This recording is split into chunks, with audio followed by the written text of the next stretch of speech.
In this video, we're going to look into the sort and filter functions of Google Sheet to find missing values in our CRM. So I've completed our fake practice dataset with additional values of cycles, lifetime value, and first names. So you can have a look into the tab to see the kind of formulas I used. So I just used a VLOOKUP to find the first names from the customer tab, and I used a simple if function to calculate the number of cycles. And with the number of cycles and the known price, we calculate the lifetime value. So we now have a complete data set, and you want to filter and sort this data to answer particular questions. So for instance, we want to sort the data by the creation date. So we can use a filter function right here, and then simply say sort from A to Z. So let's see what happens there. So then we see that the first subscription was sold on the 31st of July. And if we then take the other one, we see the last one was sold on the 10th of July 2020. Similarly, we can filter data. So we might want to have plans that are just cancelled. So we want to then select all and get rid of the blanks. So now we're only looking at cancelled subscriptions. So with this filter function, we can do this automatically, which is pretty neat. However, sometimes you might want to have a separate data set in a separate tab doing this for you. So Google provides a few formulas for that. So let's create a separate tab and use, for instance, the filter function.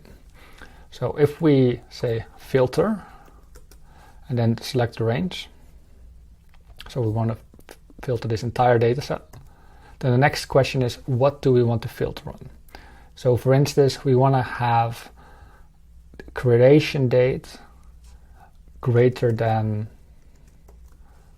2020-01-01 filter.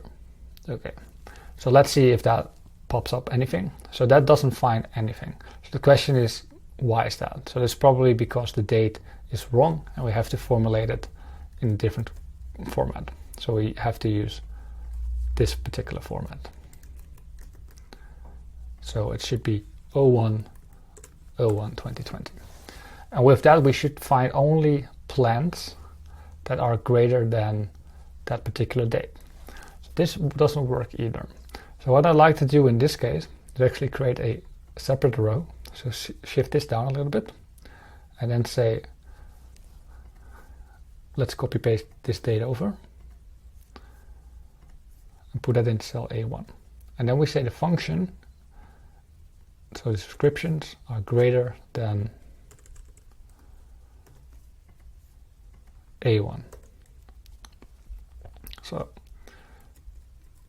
and then we change this date and say we want to do 1st of May.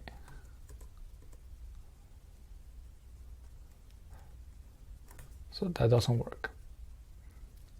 Here we go. So it first gave an error.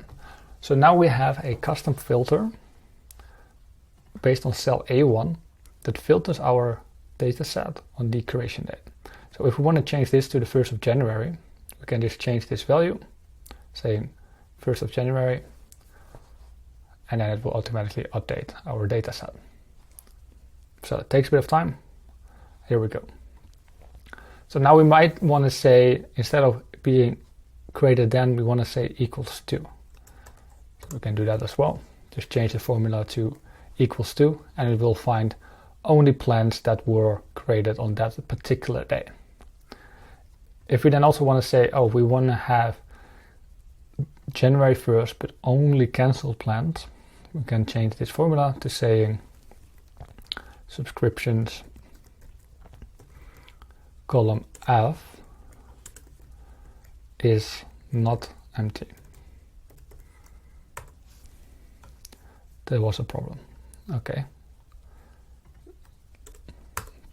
There we go. So it's updating now and it should filter out any non-cancelled plans.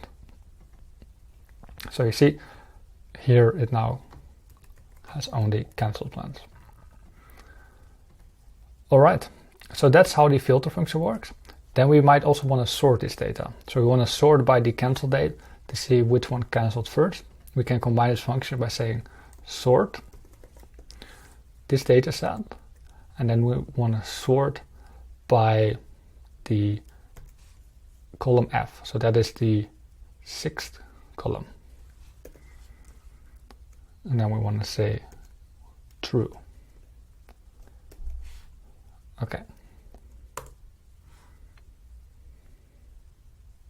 So this now orders this nicely from the 24th of February to March and then April. We could say, oh, we actually want to sort by column G to only get month or year. That's also possible. Just change this to G just to see how that works. Oh, so description G is not correct. So we keep that as F, but we want to have change this to 7. So the 7th column it's sorting on. So as you see, it's now sorting by the 7th column. If we want to sort by price, we change that to 8 and so forth. So this is a nice way to filter your data, to link it to custom cells so that you can change this only one cell, and to use sorting of the data by using a function. So if you have any special request or anything you're stuck at in using the filter and sort, leave a comment, leave a question. Happy to help you out. This will just give you an initial glance into what's possible with the sort and filter function. Hopefully that's helpful, and hopefully you get a lot of use out of that. So I hope to see you in the next video, and then we'll cover a bit more deeper on how to manipulate data within our data sets. So see you there.